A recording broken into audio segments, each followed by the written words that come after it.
Hi there, welcome back. Welcome back to a video that I have to prepare with a warning. This video is going to be purely on schematics, okay?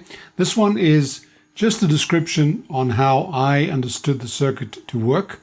And the reason I did this is I was going to start doing some AM IF alignment, and I realized that I hadn't really sort of broken down the circuit into different sections yet.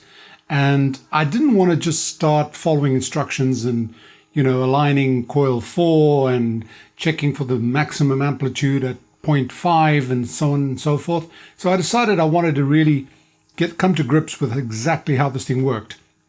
This thing's got two IFs for the AM bands. From long wave to shortwave 2, it uses 460 kilohertz. And then from shortwave 3 to shortwave 10, it actually has two IFs. One is at 2 megahertz and the other one is 460. So I understood that this one sort of ran into the other, and I wanted to really figure out how that worked and what parts I'd be aligning when I was following the instructions. So I decided to follow the schematic, and I decided to speak it out and bore you with it so that I wouldn't be the only one falling asleep. Anyway, I warn you, if you're not interested in the schematics, just don't watch this video. Wait for the next one. It'll be back soon. I'll be playing with the alignments. If you want to understand how I understood the circuit to work, and I'm talking about the AM all the way through to the end of the IF block, then watch the video. And if you want to stay through it, get some coffee. You're going to need it. When I started looking at the alignment section, they start telling you to align certain IF transformers, check for maximum amplitude with an input of 460 kilohertz. Yeah, and basically that's not good enough for me. I like to understand what I'm doing, and that means understanding what the schematic is supposed to be representing here and where the various sections are. As mentioned before, we know that this section in, what is this, magenta or pink, this is the audio and power board. We also know that this yellow one here is that meter board, but now I've realized it's actually the IF board. So I decided to go back a bit. I can't resist it. I want to understand how this thing works and how the switching works and where the bands are being tuned and where they are being detected and where they are being affected by different IF frequencies, because I do know the AM bands on this radio have two IF frequencies. Some of them just go through the one, which is 460 kilohertz. But the K3 to K10, in other words, shortwave 3 to shortwave 10, actually has two intermediate frequencies. One of them is 2 meg and the other then is 460. But then I realized that after 2 meg it joins the 460, so I wanted to understand this thing. Another thing that's a little bit confusing is the antenna circuit, because there are various antenna connections here. So I figured, well, why not bore you to death and go through it? Sort of learn it myself and speak it at the same time. So that's what I plan to do. Let's start here at the antenna. It's probably a good place to start because I can see the rod antenna there. And I want to follow the signals and see where or how this antenna is selected and what gets what. This is obviously all the antenna circuits over here, and these are tunable. This is the rod antenna at the back. I know that this works for long wave and medium wave, but I also know from testing it with my mini whip that the long wave medium wave certainly receives the external antenna when I connect it to the back here. So I decided to do it differently. I'm going to go look at the circuit, look at the schematic, follow the signal, and I know that this is sort of the first IF, or rather the first RF amplifier input. I know that because all these signals tend to congregate onto here. But exactly which ones I don't know, and how they get there I don't know. So I'm going to just do a quick exercise. I'm going to plot back the long wave signal, and I'm going to do it with no external antenna. Okay, so let's start. We go backwards, we start at the input to the RF amplifier. Well, let's call the input that cap there.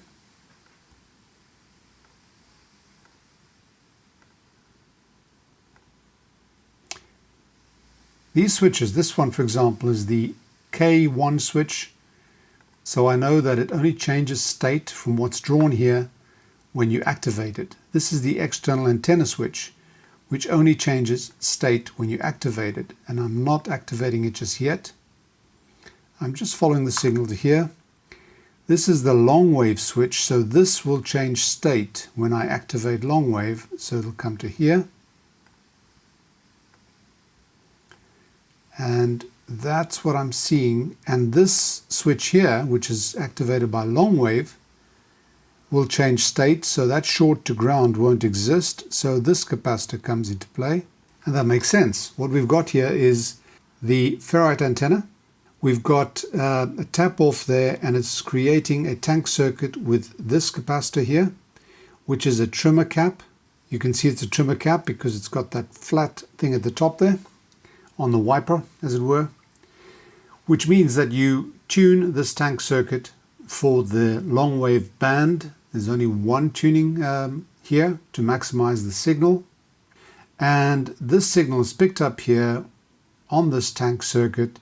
It goes up here through there, and it goes to the RF amplifier. That makes perfect sense, okay? Now, what happens if we have external antenna selected? Let's start again. The only things that change are the states of this particular switch, this guy over here, okay? So I'm going to keep quiet so I can speed this up.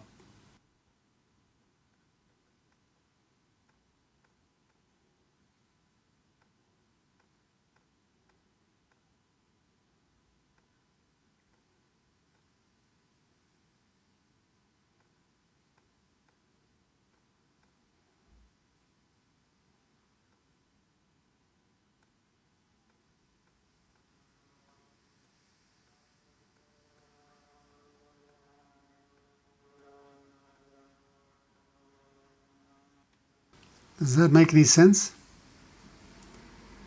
It actually does. Our signal's still going in there. It's still coming from here, but in this case it comes from the external antenna, which goes back here, it meets this circuit. This switch here is no longer shorted to ground because I've activated long wave. This flips up. So this tank circuit comes into operation here, and this part of that tank circuit is the antenna front end where you tune it. And it seems that it's more like a band pass filter, if I'm not mistaken, here, because you've got two tuning elements, that one and that one. And that comes to here, and it's not shorted because long wave is activated. It goes up here, and now it has access to various points.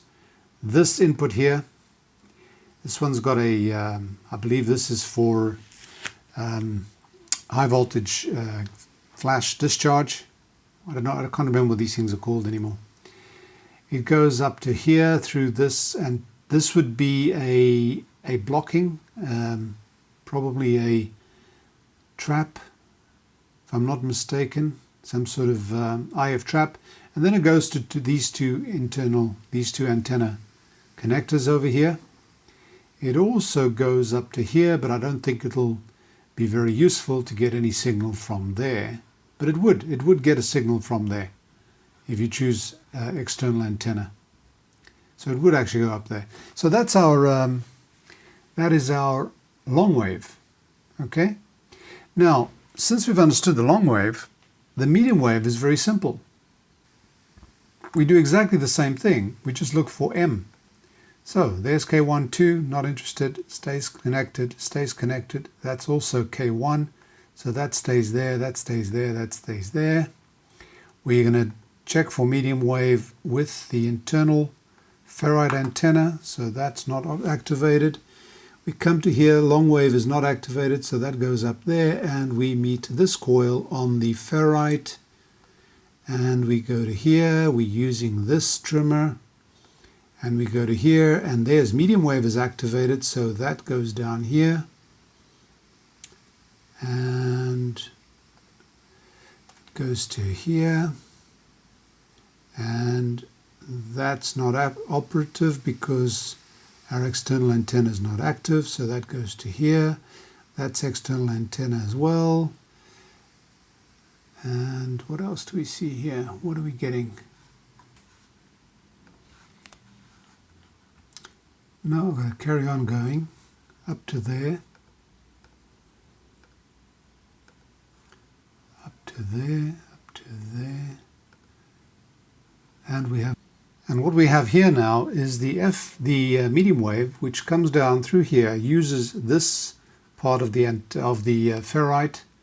There's the antenna trimmer, and then it also goes and fetches, if you follow the signal through here, it goes and fetches this section of the tuning condenser. See, that's ground, so it's effectively taking this tuning condenser and placing it here in parallel with that one there. So that's going to allow you to tune the front end.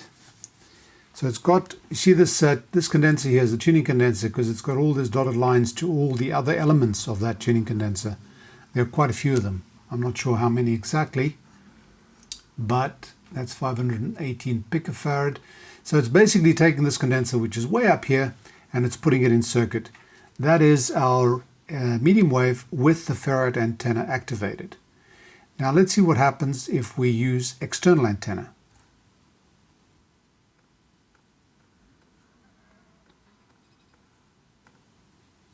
Now here we've got the antenna, external antenna activated, so we go up here. Medium wave is activated, so we go up there. And we come to this. And that is active. See, that would normally be shorted to ground over here, but it's no longer shorted because, so this becomes active because it now goes up here and it meets up exactly here. So it fetches the external antenna at this point, which is basically where the other one did. So it'll get the signal from there, it'll get it from there,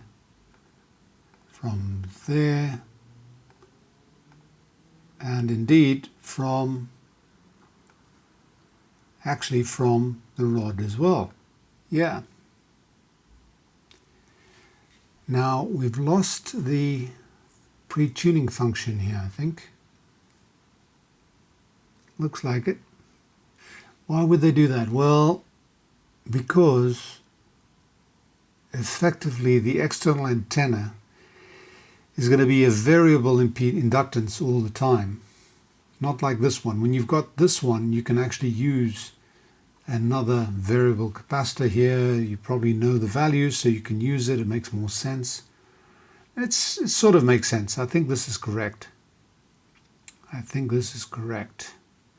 So that's our medium wave with external antenna and with internal antenna. Let's just do one more with K1, shortwave 1, that guy over there. Let's see what happens.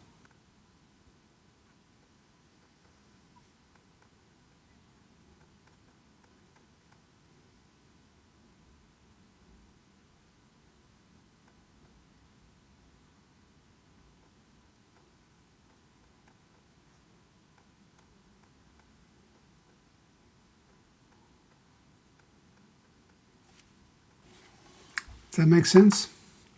The signal comes in at the antenna, goes to here, meets a tank circuit.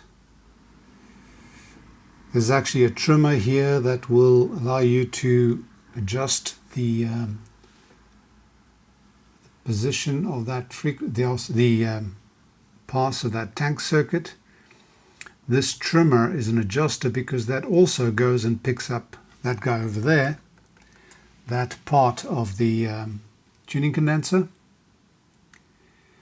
and the output of that coil, there's a center tap on there, or a tap on there, comes from here and goes to your input.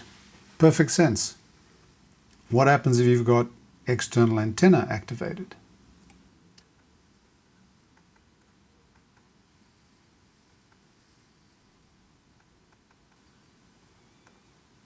Now here it turns down and it comes to that antenna connection, and it still uses this section, with the antenna trimmer. K1 would go up there, there. K1 would go down there. So again, it still uses that guy there. Perfect sense. You've got that tuning the front end, and it's using this block of antenna connectors as opposed to using that one. So that makes perfect sense. Okay, so what we find here is that everything that has to do with long wave, medium wave, shortwave 1 and shortwave 2, we've got this thing working like this. This is where it all ends up. Rather here is where it all ends up. What happens when you choose K3 to 10? Well, here it changes because this is a supply line, isn't it? I think it is. We can follow it back. But this line, which is supplying this section here, is actually going up to this section here, which means that it's telling us that our K3 to 10 is not being dealt with down here. It's not being dealt with down here at all. In fact, it's being dealt with up here. And this starts making sense, more and more sense. But let's leave that for now, okay? I'll go back there in a minute. What we're seeing is we've got our front end frequency for long wave, medium wave, shortwave 1 and shortwave 2 ending up here. What happens next? Now it goes through here, and one would expect to find the oscillator here somewhere.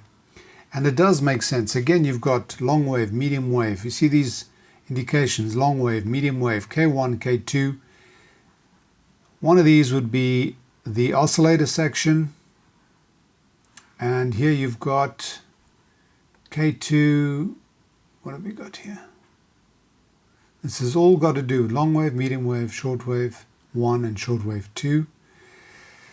So we've got our local oscillator and mixer. Local oscillator and mixer. This is the mixer transistor, I believe. No, this would just be an RF amplifier. RF amplifier. I think the mixing stage could possibly happen. Would it be here? The output of it would be here. Yeah, okay. Yeah, that makes sense. The output of this comes out here. Or is it here? No, it's here. Beg your pardon. This, I think, is that supply. Yeah, this is a supply. The supply will either supply the shortwave 3 to 10, which is up here, or the lower bands, which is down here. But the output of the mixing stage would be here. And this would be an intermediate frequency of 460. So what you'll have coming out of all this oscillator and mixer would be a mixed signal, rather an IF signal, IF frequency signal, that comes to here at 460 kilohertz. That's our meeting point. And how do we know that? Because if we select K3 to K10 and this slides across, then we follow this line up here, and it goes back to here. And this thing over here, from the instructions that I've seen, is a 2.46 megahertz oscillator. Now, why would they have a 2.46 megahertz oscillator? Because they want to create 460 kilohertz here under all conditions. You want the final result to still be 460, to be treated from here forward the same way as your lower bands are. Yeah, that makes sense. Okay. So if we're getting 460 over here, it means we're getting 2 megahertz over here, because this thing's producing an oscillation of 2.46 minus 2 gives you 460. That's a mixer again. That's an oscillator, that's a mixer. So there'll be some tuning here to ensure, yeah, we do. We've got 7 and 8, those guys there. This will ensure that the frequency is correct so you can get the right peaking at 460. So basically what we're looking at here, yes. What we're looking at here is what happens inside that drum tuner, the drum selector. Okay, let's go back to here, back to this point. What happens if we've got K3 to K10 selected with this guy here? This would mean, yeah, there we go. There's our signal. Let me get rid of that and that. Let's do the same exercise for the higher frequencies and see what happens to the antenna signal. There's our antenna signal coming in here. K3 to K10 is selected, so it goes up. If our external antenna is not selected, that is open, or closed rather, and the signal gets to there. Okay? It doesn't come down here, it goes straight up there. What happens if we've got external antenna selected? We'll delete that. And we know that the input would be there. So external antenna is this switch here. So this would be connected to that. So that would go across there. That would be active. That would go across there. That would be active, because that's the K3 to 10 switch. So that would go down there and across here. Brilliant. Beautiful. It all makes sense. This part here, which is where our input, our antenna signal has got to come in, now goes and fetches it from that block that we've seen before.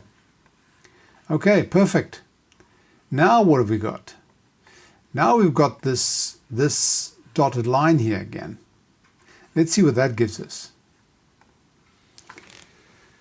Now we've got this board over here. And this gets pretty interesting because what I can see here is that there are small boards in here. Let's draw them in. Right. What do we see here? Well, we've got an antenna signal coming in here. We know that. What happens to the antenna signal? We don't know what frequency range it is, but it's going in here and it's met nothing yet. And now it finds this little board.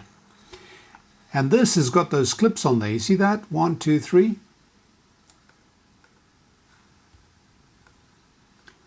Those little clips are the things we clean to make sure that the drum selector works well. One section of that drum selector is your antenna circuit. And that varies depending on the position of the drum. So what they've done is all these components that you see in this light brown, those are common to all the higher frequency shortwave bands. The only parts of the circuit that they change are the ones inside this box.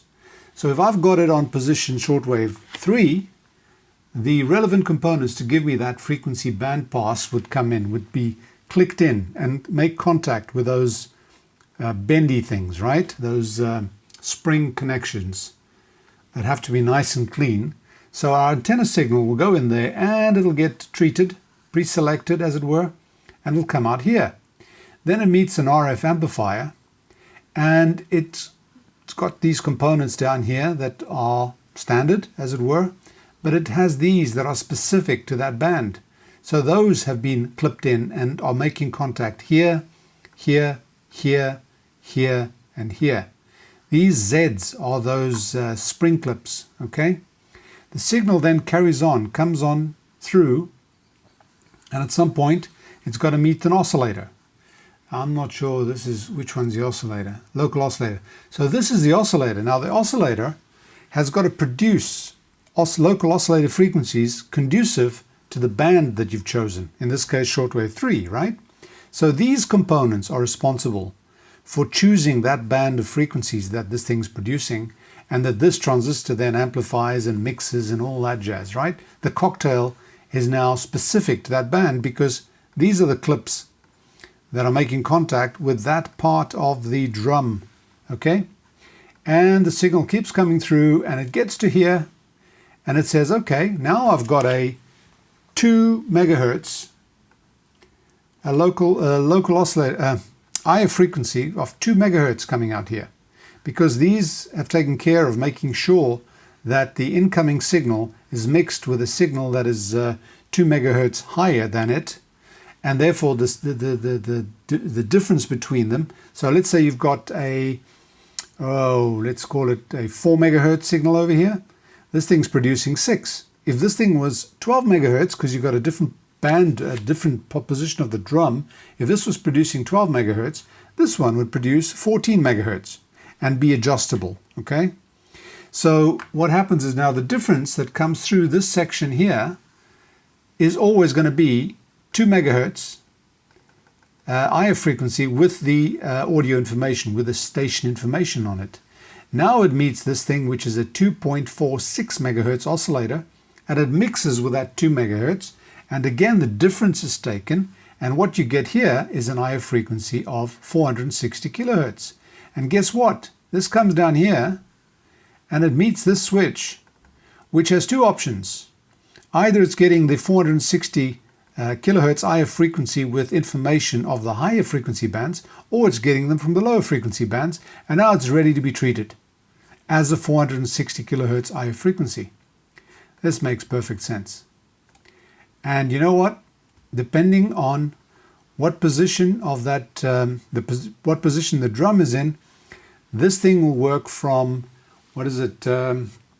Shortwave 3 is like 6 meg, 5 meg, whatever. 5 meg onwards, all the way up to nearly 30 megahertz, because these little sections are tuned in. Can you imagine what sort of switching would be required to achieve this if you didn't have that drum mechanism? It would be nigh on impossible. They are so clever. I like this. Right. So now, when we talk about adjusting certain things, like the first section of that, those instructions say 460 kilohertz IF alignment. This is what we're doing. We're clearing the path from here to there. We'll worry about the rest later. We want to clear the path through these IF transformers. There's one. There's another one. There's another one. In fact, they're numbered. If we go backwards, where is the first one?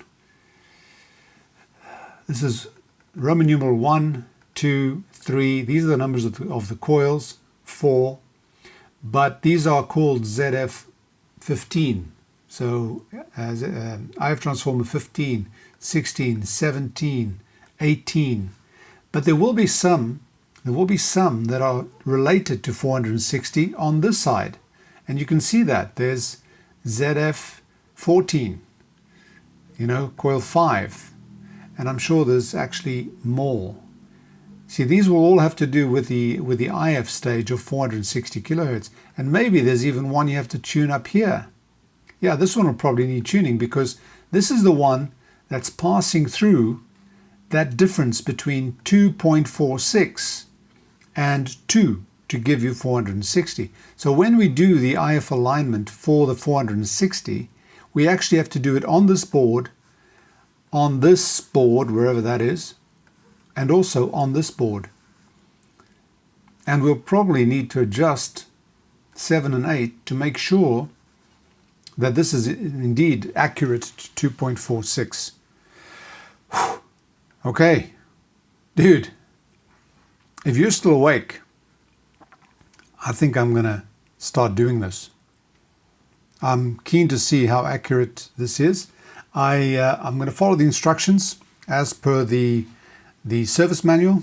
They're in English, they're pretty clear, but they certainly become a lot clearer when you understand what the hell you're doing, and when they talk about connecting it to the rod antenna as opposed to connecting it to the external whip antenna, or connecting it to the external antenna connection. Now, if you more or less followed what I've said, you'll understand what I'm saying. The objective is to take all those signals coming in. They end up as 460, and we're actually interested from here to here.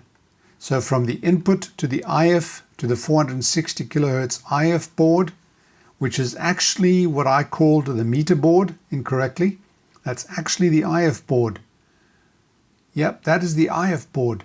So we're taking the signal as it comes into the IF board, and we are fine-tuning the IF alignment to make sure that 460 kilohertz gets through here like it's going through a motorway, without impedance, without impediment, with the lowest resistance possible, whereas everything else should be blocked. Okay, that's what we're doing with the IF alignment. Right, onwards.